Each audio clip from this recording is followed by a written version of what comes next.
Comment rester calme face à ceux qui vous blessent? Stoïcisme. Avez-vous déjà remarqué comment certaines personnes semblent avoir le pouvoir de nous faire sortir de nos gonds en un instant? Un commentaire déplacé, un regard méprisant, une attitude blessante. Et voilà, notre paix intérieure s'évapore comme de la fumée. Nous réagissons, nous nous mettons en colère, nous perdons notre calme, et au final, nous leur donnons exactement ce qu'ils voulaient, notre énergie, notre attention, notre pouvoir. Mais que me passerait-il si je vous disais qu'il existe une manière complètement différente de gérer ces situations? Une approche qui non seulement vous protège, mais qui transforme complètement la dynamique. Aujourd'hui, je vais vous révéler les secrets stoïciens pour rester calme face à ceux qui vous blessent, des stratégies puissantes utilisées par les plus grands penseurs de l'histoire pour maintenir leur sérénité, même dans les pires tempêtes émotionnelles. Ces techniques ne sont pas seulement théoriques, elles sont pratiques testées par le temps et incroyablement efficaces. Et le plus beau, c'est que vous pouvez commencer à les appliquer immédiatement dans votre vie.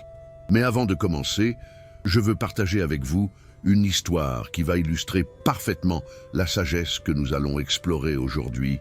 Cette histoire va changer votre perspective sur la façon dont vous réagissez aux personnes difficiles dans votre vie. Il était une fois dans un village paisible, au bord d'une rivière, un potier, nommé Thomas, réputé pour créer les plus belles céramiques de toute la région. Ses œuvres étaient délicates, colorées, et chacune racontait une histoire unique. Les gens venaient de villages lointains pour acheter ses créations et admirer son travail. Cependant, dans ce même village, vivait un homme nommé Pierre, connu pour son caractère amer et sa langue acérée. Pierre semblait trouver du plaisir à critiquer le travail de Thomas. Chaque fois qu'il passait devant son atelier, il lançait des commentaires. « Blessant, tes peaux sont trop fragiles », disait-il. Un jour, ils vont se casser avant même d'arriver chez les acheteurs. Une autre fois, il disait « Tu perds ton temps avec ces couleurs ridicules. Personne ne veut de ça au début. » Thomas sentait la colère monter en lui. Chaque critique le blessait profondément et il passait des nuits sans sommeil à ruminer les paroles de Pierre. Un jour, un vieux sage qui voyageait à travers le village s'arrêta à l'atelier de Thomas. Il remarqua la tristesse sur le visage du potier et lui demanda ce qui le troublait. Thomas lui raconta toute l'histoire de Pierre et de ses critiques incessantes.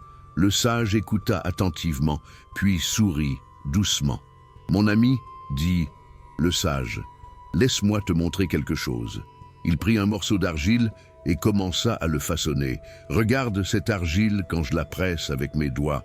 Elle prend la forme que je veux lui donner. Mais si cette argile était déjà cuite et durcie, mes doigts ne pourraient plus la modifier, n'est-ce pas ?» Thomas hocha la tête, ne comprenant pas encore où le sage voulait en venir. Le sage continua. « Tu vois, en ce moment, tu es comme de l'argile fraîche. Les mots de Pierre te façonnent, te déforment, changent ta forme. Chaque critique te modifie. Mais imagine si tu étais comme une céramique déjà cuite. Ces mots ne pourraient plus te toucher.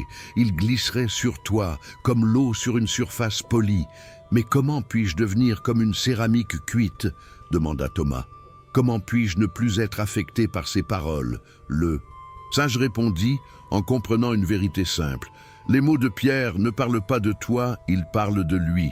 Quand il critique tes couleurs, c'est parce qu'il ne peut pas voir la beauté. Quand il dit que tes peaux sont fragiles, c'est parce qu'il ne comprend pas la délicatesse. Ces paroles sont comme des flèches qu'il lance, mais tu as le choix de les attraper ou de les laisser passer. » À partir de ce jour, Thomas changea complètement d'attitude la prochaine fois que Pierre passa devant son atelier et lança une critique. Thomas ne réagit pas, il continua simplement à travailler sur sa poterie avec un sourire paisible sur son visage. Pierre, surpris par ce manque de réaction, intensifia ses critiques, mais Thomas resta imperturbable. Quelque chose d'étrange commença à se produire. Plus Thomas restait calme, moins Pierre semblait satisfait de ses attaques. Les critiques devinrent moins fréquentes, puis finirent par s'arrêter complètement. Sans la réaction émotionnelle de Thomas, Pierre avait perdu tout intérêt à continuer. Des années plus tard, Pierre lui-même vint à l'atelier de Thomas, non pas pour critiquer, mais pour acheter un pot. Il admit avec embarras, « J'ai toujours été jaloux de ton talent. Je ne savais pas comment exprimer mon admiration, alors je l'ai transformé en critique. » Thomas sourit et lui offrit gracieusement l'une de ses plus belles créations. La morale de cette histoire est profonde. Ceux qui vous blessent le font souvent parce qu'ils portent leur propre douleur, leurs critiques, leurs attaques. Ne vous définissent pas. Elles révèlent qui ils sont et quand vous apprenez à rester calme face à leurs provocations, vous leur retirez tout pouvoir sur vous avant de commencer avec les stratégies si vous trouvez ce type de contenu utile. Je vous encourage à vous abonner à la chaîne et à activer les notifications pour ne rien manquer des prochaines vidéos. Commençons maintenant avec les techniques stoïciennes. Technique numéro 1. Comprenez que leurs actions parlent d'eux, pas de vous. L'empereur Marc Aurèle, l'un des plus grands philosophes stoïciens, écrivait dans ses méditations que nous ne sommes pas blessés par les événements eux-mêmes, mais par notre jugement sur ces événements. Cette distinction est absolument cruciale et peut transformer complètement votre vie quand quelqu'un vous insulte, vous critique ou essaie de vous blesser. Votre première réaction naturelle est de prendre cela personnellement, de croire que leurs paroles reflètent quelque chose de vrai sur vous. Mais voici la vérité. Libératrice. Le comportement des autres est toujours un reflet de leur monde intérieur, pas du vôtre. Une personne heureuse, épanouie et en paix avec elle-même ne cherche pas à blesser les autres. Elle n'a pas besoin de rabaisser quelqu'un pour se sentir mieux seule. Les personnes qui souffrent, qui sont frustrées, qui portent leurs propres blessures non guéries, ressentent le besoin d'attaquer les autres. Pensez-y de cette façon. Quand quelqu'un vous lance des insultes, c'est comme s'il vous tendait un paquet empoisonné. Vous avez le choix de l'accepter ou de refuser de le prendre. Si vous acceptez le paquet, si vous intériorisez leurs paroles, alors oui, vous serez empoisonné. Mais si vous refusez simplement de le prendre, le poison reste avec eux. Un exercice pratique que vous pouvez faire est celui-ci. La prochaine fois que quelqu'un essaie de vous blesser, prenez un moment pour observer cette personne. Vraiment. Observez.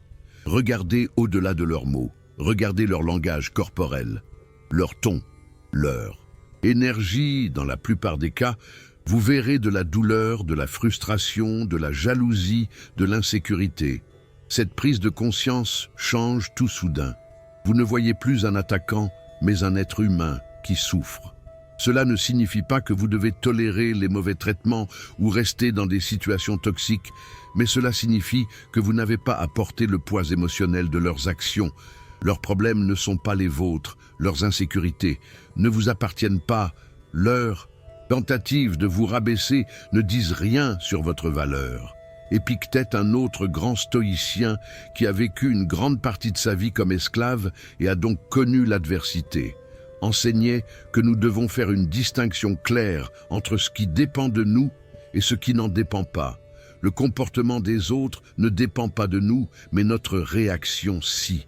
Quand vous internalisez vraiment cette vérité, quand vous la comprenez, non pas seulement intellectuellement, mais dans votre cœur, quelque chose de magique se produit. Les mots blessants perdent leur pouvoir sur vous.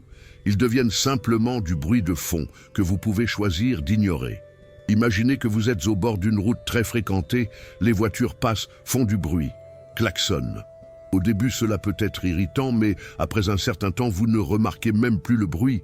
Il devient juste une partie de l'arrière-plan. C'est exactement ce qui peut arriver avec les paroles blessantes quand vous comprenez qu'elles ne parlent pas de vous.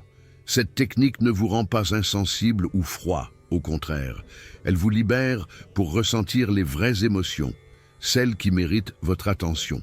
Votre énergie émotionnelle est précieuse. Pourquoi la gaspiller sur les projections négatives des autres? Technique numéro 2, créer une distance émotionnelle stratégique. Les stoïciens pratiquaient ce qu'on appelle l'apatheia, qui ne signifie pas l'absence d'émotion, comme on pourrait le penser, mais plutôt la maîtrise des émotions, la capacité de choisir consciemment comment vous réagissez émotionnellement à une situation. C'est une compétence qui peut être développée avec de la pratique. La distance émotionnelle ne signifie pas devenir froid ou déconnecté des autres. Cela signifie créer un espace entre le stimulus et votre réponse. Dans cet espace réside votre pouvoir. Viktor Frankl, le célèbre psychiatre qui a survécu au camp de concentration nazi, a écrit entre le stimulus et la réponse, il y a un espace. Dans cet espace se trouve notre pouvoir de choisir. Notre réponse, dans notre réponse réside notre croissance et notre liberté. Comment créez-vous cette distance émotionnelle stratégique? Voici plusieurs techniques pratiques que vous pouvez utiliser immédiatement. La première est la technique de l'observateur. Imaginez que vous êtes un scientifique qui observe une expérience quand quelqu'un essaie de vous blesser au lieu de réagir immédiatement. Prenez un pas en arrière mental et observez la situation comme si vous étiez un tiers neutre. Dites-vous mentalement intéressant cette personne. Essaie de me provoquer. Je me demande pourquoi elle se sent obligée de faire cela. Qu'est-ce qui se passe dans sa vie pour qu'elle agisse ainsi? Ce simple changement de perspective de participant à observateur crée instantanément de la distance émotionnelle. Une deuxième technique est la respiration consciente. Quand vous sentez l'émotion monter, prenez 3 respirations profondes et lentes. Respirez profondément par le nez. En comptant jusqu'à 4, retenez votre respiration en comptant jusqu'à 4, puis expirez lentement par la bouche en comptant jusqu'à 6. Cette technique simple active votre système nerveux parasympathique, ce qui calme votre réponse de combat ou de fuite. Une troisième technique est la visualisation avant une interaction difficile avec quelqu'un qui vous blesse habituellement. Prenez quelques minutes pour visualiser la situation. Imaginez-vous restant parfaitement calme et centré, peu importe ce que l'autre personne dit ou fait. Visualisez leurs mots comme des flèches qui passent à côté de vous sans jamais vous toucher. Cette préparation mentale programme votre cerveau à réagir calmement dans la situation réelle. Marc Aurèle utilisait une technique qu'il appelait la vue d'ensemble. Quand quelqu'un le contrariait, il imaginait la scène d'en haut, comme s'il regardait depuis les nuages de cette perspective élevée. Les conflits humains semblaient petits et insignifiants. Cette technique fonctionne remarquablement bien pour mettre les choses en perspective. Une autre stratégie puissante est de se rappeler la mortalité. Oui, cela peut sembler sombre, mais c'est en fait incroyablement libérateur quand quelqu'un essaie de vous blesser. Rappelez-vous que vous tous les deux serez morts dans 100 ans, peut-être beaucoup moins. Cette insulte, ce conflit, ce moment aura-t-il vraiment de l'importance dans le grand schéma de votre vie? La réponse est presque toujours non. Cette prise de conscience ne minimise pas vos sentiments, mais elle les place dans un contexte plus large, vous permettant de décider consciemment combien d'énergie émotionnelle vous voulez investir dans cette situation. Il est également important de comprendre que la distance émotionnelle ne signifie pas la suppression émotionnelle. La suppression consiste à refouler vos émotions, à faire comme si elles n'existaient pas, ce qui peut être toxique et mener à des explosions émotionnelles plus tard. La distance émotionnelle, au contraire, consiste à reconnaître vos émotions, à les accepter, mais à choisir de ne pas être contrôlé par elles. Vous pouvez dire mentalement « Je remarque que je me sens en colère en ce moment. C'est une émotion naturelle, mais je choisis de ne pas agir sous son influence. Je choisis de répondre avec calme et dignité. Cette reconnaissance et ce choix sont la clé de la maîtrise émotionnelle. » Pratiquez également la technique du délai. Quand quelqu'un dit quelque chose de blessant, ne répondez pas immédiatement, prenez quelques secondes ou même quelques minutes avant de répondre. Ce délai vous donne le temps de passer de la réaction émotionnelle à la réponse réfléchie. Sénèque, le stoïcien romain, conseillait de compter jusqu'à 10 avant de répondre quand on est en colère. Et si la colère est vraiment intense, de compter jusqu'à 100, ce conseil simple mais profond a sauvé d'innombrables personnes de dire ou de faire des choses qu'elles regretteraient plus tard. Enfin, créez des mantras personnels que vous pouvez répéter mentalement dans les moments difficiles. Par exemple, je suis en paix, peu importe ce qui se passe autour de moi, ou je choisis le calme plutôt que le conflit. Ou encore, Leurs mots ne peuvent pas me blesser, sans ma permission. Ces mantras agissent comme des ancres vous ramenant à votre centre calme, quand vous sentez que vous dérivez. Technique numéro 3. Utilisez le silence comme votre arme la plus puissante. Dans notre culture moderne, nous sommes conditionnés à croire que nous devons toujours avoir une réponse, toujours nous défendre, toujours avoir le dernier mot. Mais les stoïciens connaissaient un secret que beaucoup ont oublié. Le silence est souvent la réponse la plus puissante que vous puissiez donner. Quand quelqu'un essaie de vous provoquer, de vous insulter ou de vous blesser, il s'attend à une réaction. Il veut vous voir en colère, bouleversé, défensif. Votre réaction émotionnelle est la récompense qu'il cherche consciemment ou inconsciemment. Quand vous refusez de donner cette réaction, quand vous répondez avec un silence calme et digne, vous retirez complètement leur pouvoir. Le silence n'est pas de la faiblesse, c'est de la force. Il faut plus de courage pour rester silencieux face à la provocation que pour riposter. Le silence montre que vous êtes tellement en paix avec vous-même, tellement sûr de votre valeur, que vous n'avez pas besoin de vous défendre contre chaque critique. Imaginez ce scénario. Quelqu'un lance une insulte vers vous. Au lieu de riposter, vous le regardez. Calmement, peut-être avec un léger sourire, puis vous vous tournez simplement et partez ou vous continuez ce que vous faisiez comme si rien ne s'était passé. Cette non-réaction est déstabilisante pour l'attaquant. Il s'attendait à une bataille, mais vous avez refusé de jouer. Ils lancent leurs attaques dans le vide. Et sans votre réaction pour alimenter le feu, leur flamme s'éteint rapidement. Marc Aurèle écrivait « La meilleure vengeance est de ne pas devenir comme celui qui vous a fait du mal en répondant avec le silence et le calme. Vous maintenez votre dignité et votre intégrité, vous refusez de descendre à leur niveau. Bien sûr, le silence ne signifie pas que vous devez tolérer des abus répétés ou rester dans des situations toxiques. Il y a une différence entre choisir le silence stratégiquement dans un moment donné et accepter passivement un mauvais traitement continu. Le silence dont nous parlons ici est un choix conscient, un outil stratégique, pas une capitulation dans certaines situations. Après avoir utilisé le silence, vous devrez peut-être également établir des limites claires ou vous éloigner complètement de la personne toxique. Une technique puissante est ce que j'appelle la pause du pouvoir. Quand quelqu'un dit quelque chose de blessant, au lieu de répondre immédiatement, faites une pause de 5 secondes, regardez-les calmement. Respirez puis répondez ou ne répondez pas selon ce qui vous semble approprié. Ces 5 secondes de silence créent une présence et une dignité incroyable. Le silence vous donne également du temps pour réfléchir. Combien de fois avons-nous dit quelque chose dans la chaleur du moment que nous avons regretté plus tard? En choisissant le silence, vous vous donnez le temps de décider si une réponse est même nécessaire. Parfois, la meilleure réponse est pas de réponse du tout. Beaucoup de provocations ne méritent simplement pas votre énergie ou votre attention. Quand vous restez silencieux, vous conservez votre énergie pour ce qui compte vraiment. Il y a aussi quelque chose de profondément déstabilisant pour l'autre personne dans votre silence calme. Cela les force à confronter leurs propres mots sans le confort de votre réaction défensive. Votre silence peut même les amener à réfléchir à ce qu'ils ont dit et pourquoi ils l'ont dit. Épictète enseignait qu'il vaut mieux trébucher avec le pied qu'avec la langue. Les mots, une fois prononcés, ne peuvent être repris. Le silence vous protège de dire quelque chose que vous pourriez regretter.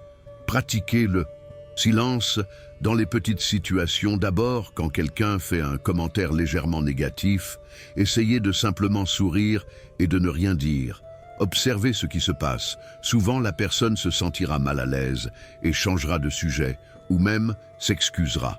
Le silence peut aussi être combiné avec le langage corporel. Restez détendu. Maintenez un contact visuel, calme, peut-être hochez légèrement la tête, puis continuez avec votre journée. Ce langage corporel, calme, combiné avec le silence, envoie un message puissant: je t'ai entendu, mais tes mots n'ont aucun pouvoir sur moi. Rappelez-vous les paroles de Lao Tse, ceux qui savent ne parlent pas, ceux qui parlent ne savent pas. Dans votre silence réside une sagesse et une force que les mots ne pourront jamais égaler. Technique numéro 4. Pratiquer la compassion sans être une victime. Cela peut sembler contradictoire. Comment pouvez-vous avoir de la compassion pour quelqu'un qui essaie de vous blesser? Voici le paradoxe puissant.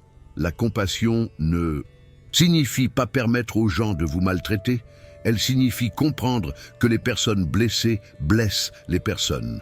Quand vous comprenez vraiment que le comportement négatif des autres vient de leur propre souffrance, vous pouvez ressentir de la compassion pour eux tout en maintenant des limites fermes. Cette combinaison de compassion et de limites est incroyablement puissante. Les stoïciens croyaient que personne ne fait le mal volontairement, que toute mauvaise action vient de l'ignorance ou de la confusion. Marc Aurèle écrivait « Quand quelqu'un vous fait du tort, demandez-vous immédiatement quelle vision du bien ou du mal cette personne a ce qui l'a fait agir ainsi. » Cette question change tout. Au lieu de voir un ennemi, vous voyez quelqu'un qui opère sous de fausses croyances, quelqu'un qui est confus sur ce qui apporte vraiment le bonheur, quelqu'un qui souffre. La compassion ne vous rend pas faible, elle vous rend sage. Elle vous permet de voir la situation clairement, sans le voile de la colère ou du ressentiment, et cette clarté vous donne un pouvoir immense. Voici comment pratiquer la compassion sans devenir une victime. Premièrement, reconnaissez la souffrance de l'autre personne sans l'excuser. Comprenez que leur comportement vient probablement de leur propre douleur, mais sachez que comprendre n'est pas excuser. Vous pouvez penser « Je vois que cette personne souffre, et c'est triste, mais je ne vais pas accepter qu'elle me maltraite. » Deuxièmement, établissez des limites. Clairs, avec gentillesse, vous pouvez dire quelque chose comme « Je comprends que tu traverses une période difficile, mais je ne vais pas accepter qu'on me parle de cette façon. Si tu veux discuter calmement, je suis là, sinon j'ai besoin de prendre de la distance. » Troisièmement, souhaitez-leur du bien dans votre cœur. Même si vous devez vous éloigner d'eux physiquement, vous pouvez penser mentalement. J'espère que tu trouveras la paix et le bonheur, mais je ne peux pas être la personne qui t'aide dans ce voyage. Cette pratique vous libère du ressentiment qui est un poison que vous buvez en espérant que l'autre personne mourra quand vous portez de la colère et du ressentiment, vous vous faites plus de mal qu'à l'autre personne.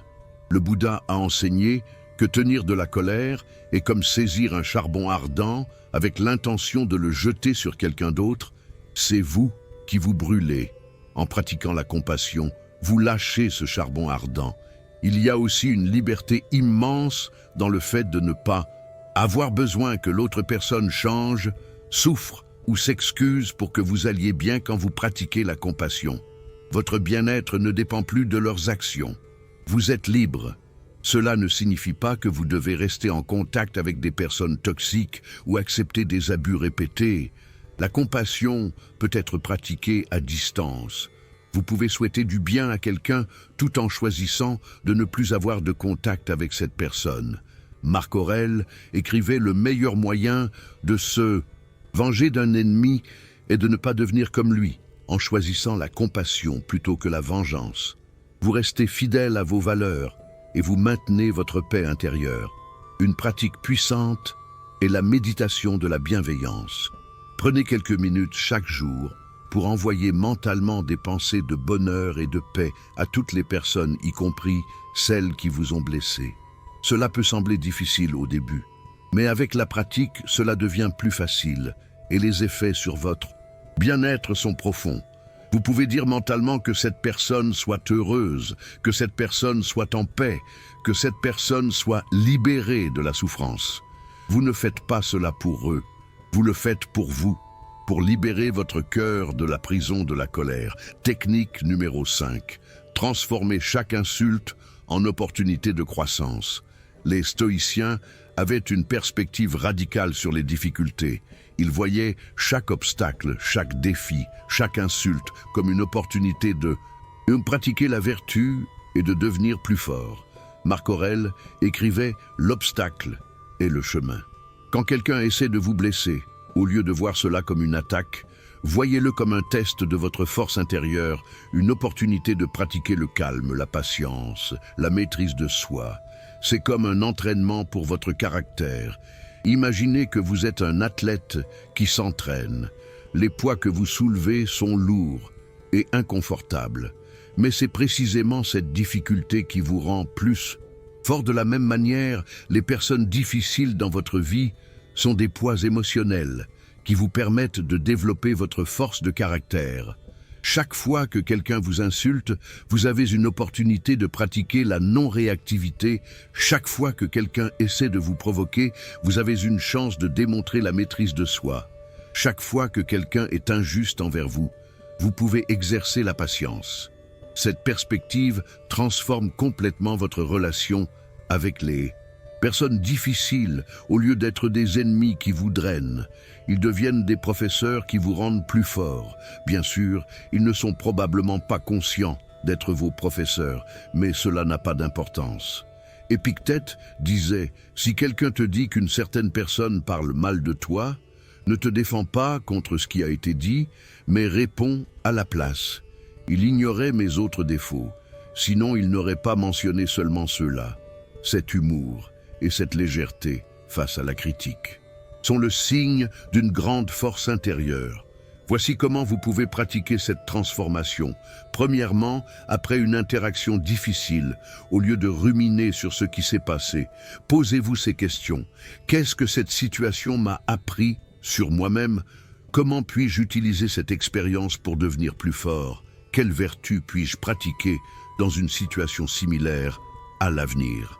Deuxièmement, tenez un journal de gratitude pour les défis. Oui, vous avez bien lu chaque soir.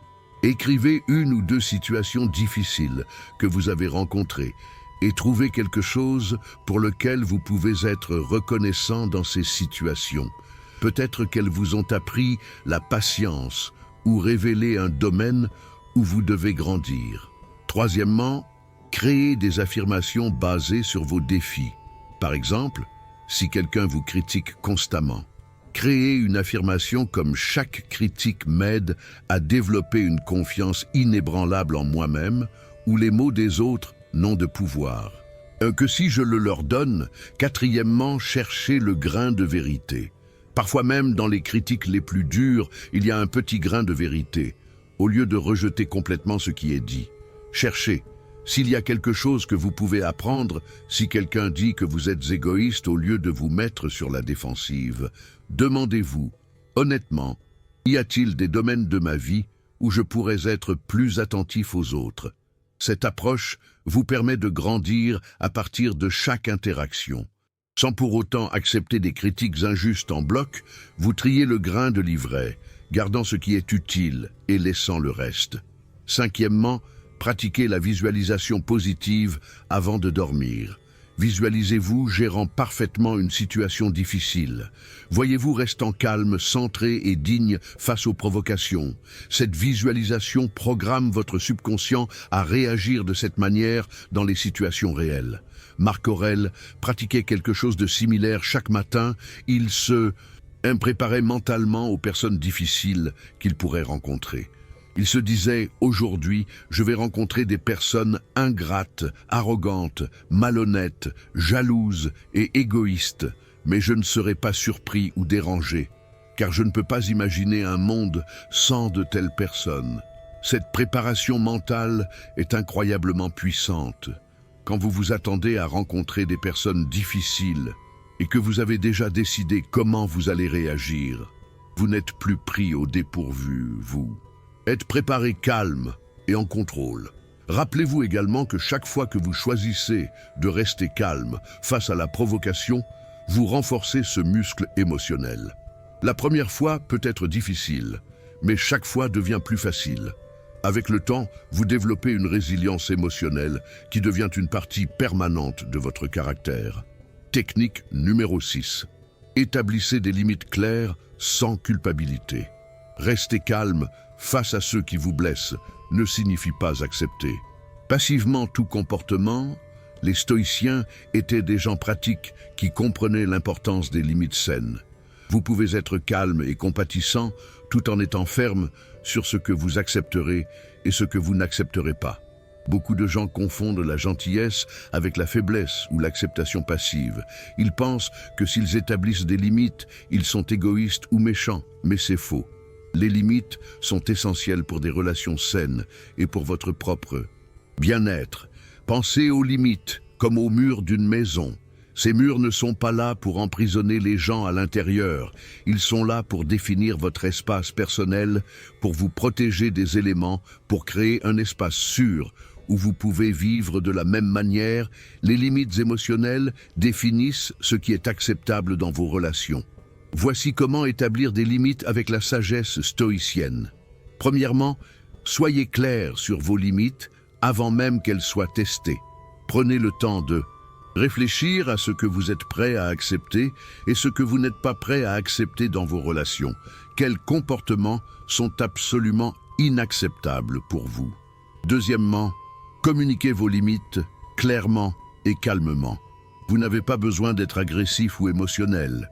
Vous pouvez simplement dire avec calme « Je ne vais pas continuer cette conversation si tu continues à me parler sur ce ton » ou « Je t'apprécie, mais j'ai besoin que tu respectes mon temps et mon espace. » Troisièmement, soyez cohérent dans l'application de vos limites.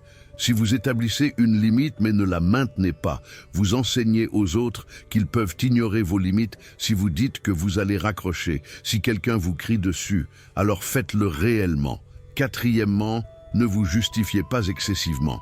Vous n'avez pas besoin de donner une longue explication ou de vous excuser pour avoir des limites. Vous pouvez simplement dire « Cela ne fonctionne pas pour moi » ou « Je ne suis pas à l'aise avec cela ». Cinquièmement, préparez-vous à la résistance quand vous commencez à établir des limites, surtout si vous ne l'avez jamais fait. Auparavant, les gens vont probablement pousser contre elles. Ils peuvent vous accuser d'être égoïste ou de changer. Tenez bon, c'est leur résistance au changement, pas une indication que vous faites quelque chose de mal. Les stoïciens comprenaient que vous ne pouvez pas contrôler comment les autres réagissent à vos limites. Vous pouvez seulement contrôler le fait de les établir et de les maintenir. Certaines personnes respecteront vos limites et votre relation s'améliorera. D'autres personnes ne les respecteront pas et vous devrez peut-être créer plus de distance. Marc Aurèle écrivait « Tu as le pouvoir de retirer ton approbation de tout moment et ainsi d'être tranquille. Vous avez toujours le pouvoir de dire non, de vous retirer de situations toxiques, de choisir votre paix plutôt que la validation des autres. Il est également important de comprendre que les limites ne sont pas des punitions pour les autres, ce sont des protections pour vous-même. Vous n'établissez pas des limites pour contrôler le comportement des autres, mais pour définir comment vous allez répondre à leur comportement. Par exemple, vous ne pouvez pas empêcher quelqu'un de vous critiquer, mais vous pouvez décider que vous ne passerez pas de temps avec des personnes qui vous critiquent constamment. Vous ne pouvez pas empêcher quelqu'un d'être en colère, mais vous pouvez décider que vous ne resterez pas dans une pièce avec quelqu'un qui crie. Pratiquez également l'art de dire non sans vous sentir coupable. Non est une phrase complète. Vous n'avez pas besoin de fournir des excuses élaborées ou de vous sentir mal, de protéger votre temps et votre énergie. Enfin, rappelez-vous que les limites saines ne signifient pas l'isolement, elles signifient la connexion authentique. Quand vous avez des limites claires, vous pouvez être pleinement présent dans vos relations parce que vous ne vous sentez pas constamment drainé ou mal à l'aise. Technique numéro 7. Cultiver une paix intérieure inébranlable. Toutes les techniques que nous avons explorées jusqu'à présent sont importantes, mais elles pointent toutes vers une vérité fondamentale. Votre paix intérieure ne devrait jamais dépendre du comportement des autres. Elle devrait venir de l'intérieur inébranlable et permanente. Les stoïciens appelaient cela l'ataraxie, un état de tranquillité et de sérénité qui ne peut être perturbé par les événements extérieurs. C'est le but ultime de la pratique stoïcienne, développer une citadelle intérieure si forte que rien de l'extérieur ne peut la pénétrer. Comment cultivez-vous cette paix intérieure? Voici plusieurs pratiques essentielles. Premièrement, pratiquez la méditation quotidienne. Même 5 à 10 minutes par jour peuvent transformer votre vie. La méditation vous apprend à observer vos pensées et vos émotions, sans être emporté par elle.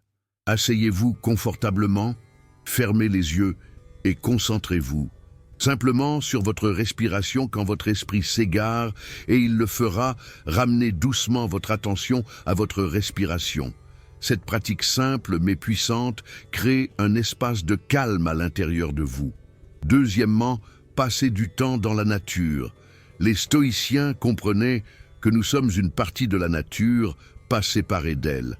Quand vous passez du temps dans la nature, que ce soit une promenade dans un parc ou une randonnée en montagne, vous vous reconnectez avec quelque chose de plus grand que vos préoccupations quotidiennes. Troisièmement, pratiquez la gratitude quotidienne, chaque matin ou chaque soir. Écrivez 3 choses pour lesquelles vous êtes reconnaissant. Cette simple pratique réoriente votre attention de ce qui ne va pas vers ce qui va bien. Quatrièmement, lisez et étudiez la philosophie stoïcienne régulièrement. Les écrits de Marc Aurèle, d'Épictète et de Sénèque sont intemporels, et chaque lecture révèle de nouvelles couches de sagesse. Cinquièmement, entourez-vous de personnes qui vous élèvent. Les gens avec lesquels vous passez du temps influencent énormément votre état d'esprit. Choisissez des amis qui vous soutiennent, qui partagent vos valeurs, qui vous encouragent à être la meilleure version de vous-même. Sixièmement, pratiquez l'autocompassion. Soyez gentil avec vous-même quand vous faites des erreurs, quand vous réagissez de manière émotionnelle, quand vous n'êtes pas à la hauteur de vos propres standards. La maîtrise de soi est un voyage, pas une destination. Septièmement, créez des rituels quotidiens qui ancrent votre journée. Cela pourrait être une routine matinale de méditation, de lecture et d'exercice, ou une routine du soir de réflexion et de gratitude. Ces rituels créent une structure qui soutient votre paix intérieure. Huitièmement, limitez votre exposition aux influences négatives. Cela inclut les médias, les réseaux sociaux et les personnes toxiques. Protégez votre espace mental comme vous protégeriez votre maison. Neuvièmement, pratiquez le détachement, pas l'indifférence, mais la capacité de ne pas vous attacher trop fortement aux résultats. Aimez les gens, mais ne devenez pas si dépendant d'eux que leur perte vous détruirait. Travaillez vers vos objectifs, mais ne attachez pas votre valeur à leur réalisation. Dixièmement, rappelez-vous régulièrement votre mortalité. Cela peut sembler morbide, mais c'est en fait incroyablement libérateur. Quand vous réalisez que votre temps est limité, vous arrêtez de le gaspiller sur des choses qui n'ont pas d'importance. Marc Aurèle commençait souvent ses journées en se rappelant « Tu pourrais partir de cette vie. Maintenant, laisse cela déterminer ce que tu fais. » Et dis et pense. Cette conscience de la mortalité l'aidait à se concentrer sur ce qui était vraiment important. La paix intérieure n'est pas quelque chose que vous trouvez, c'est quelque chose que vous créez. C'est une pratique quotidienne, pas une destination finale. Certains jours seront plus faciles que d'autres, et c'est normal. L'important est de continuer à pratiquer, de continuer à revenir à votre centre chaque fois que vous vous en éloignez avec le temps. Cette paix intérieure devient de plus en plus stable, de plus en plus difficile à perturber. Et voici la chose magique, quand vous avez cultivé cette paix intérieure profonde, les personnes qui essayaient autrefois de vous blesser perdent tout leur pouvoir. Leurs mots deviennent simplement du bruit, leurs actions deviennent simplement des événements que vous observez avec détachement. Vous n'êtes plus une feuille emportée par le vent, vous êtes une montagne inébranlable. Les tempêtes peuvent venir et partir, mais vous restez stable, ancré dans votre propre centre. Conclusion, votre pouvoir vous attend. Nous sommes arrivés au terme de ce voyage à travers les stratégies stoïciennes pour rester calme face à ceux qui vous blessent. Mais en réalité, ce n'est que le début. Votre véritable voyage commence maintenant, alors que vous commencez à appliquer ces principes dans votre vie quotidienne. Rappelez-vous les 7 techniques que nous avons explorées. Comprenez que les actions des autres parlent d'eux, pas de vous. Créez une distance émotionnelle stratégique. Utilisez le silence comme votre arme, la plus puissante. Pratiquez la compassion sans être une victime. Transformez chaque insulte en opportunité de croissance. Établissez des limites claires, sans culpabilité, et cultivez une paix intérieure inébranlable. Ces techniques ne sont pas seulement des théories, ce sont des outils pratiques. testés à travers des millénaires par certains des plus grands esprits de l'histoire. Ils ont fonctionné pour Marc Aurèle, empereur de Rome, qui faisait face à des trahisons et des complots. Quotidiennement, ils ont fonctionné pour Épictète, qui a vécu la majeure partie de sa vie comme esclave face à des abus et à l'humiliation, et ils peuvent fonctionner pour vous. La vérité est que vous avez toujours eu ce pouvoir en vous, le pouvoir de choisir votre réaction, le pouvoir de maintenir votre paix, le pouvoir de rester calme et centré, peu importe ce que les autres disent ou font. Ce cours vous a simplement rappelé ce pouvoir et vous a donné des outils pour le cultiver. Commencez petit, ne vous attendez pas à maîtriser tout cela du jour au lendemain. Choisissez une ou deux techniques qui résonnent le plus avec vous et pratiquez-les consciemment pendant les prochaines semaines. Observez ce qui change dans votre vie. Vous remarquerez probablement que les personnes qui vous dérangeaient auparavant ont soudainement moins de pouvoir sur vous, vous vous sentirez plus léger, plus libre, plus en paix, et paradoxalement, alors que vous devenez moins réactif, vous pourriez constater que ces personnes changent leur comportement envers vous ou s'éloignent simplement de votre vie. Rappelez-vous les mots de Marc Aurèle. Vous avez le pouvoir sur votre esprit, pas sur les événements extérieurs. Réalisez cela et vous trouverez la force. C'est la clé de tout. Chaque jour est une nouvelle opportunité de pratiquer. Chaque interaction difficile est une chance de renforcer votre muscle émotionnel. Chaque personne qui essaie de vous blesser est involontairement votre professeur vous offrant une chance de démontrer votre maîtrise de soi. Alors, allez de l'avant avec cette nouvelle sagesse. Allez avec la confiance que vous avez les outils pour gérer tout ce que la vie vous lance. Allez avec la connaissance que votre paix intérieure ne dépend de personne d'autre que vous. Et rappelez-vous, quand quelqu'un essaie de vous blesser, il ne révèle rien sur vous mais tout sur lui-même. Vous n'avez pas besoin de riposter, de vous défendre ou de vous justifier. Vous devez simplement rester dans votre centre calme, digne, inébranlable. C'est votre pouvoir, c'est votre force, c'est votre paix. Personne ne peut vous l'enlever à moins que vous ne le leur permettiez. Alors ne le permettez pas. Merci d'avoir suivi ce cours jusqu'au bout. Votre engagement envers votre croissance personnelle est admirable si ces enseignements ont résonné. Avec vous, je vous encourage à les partager avec d'autres qui pourraient en bénéficier. Abonnez-vous à la chaîne pour plus de sagesse stoïcienne et n'oubliez pas de laisser un commentaire ci-dessous. Partagez vos expériences, vos défis, vos victoires. Nous sommes tous sur ce chemin ensemble. Et maintenant, allez pratiquer, allez vivre ces principes, allez démontrer au monde que vous êtes inébranlable face aux tempêtes de la vie. Votre voyage vers une paix intérieure indestructible commence maintenant.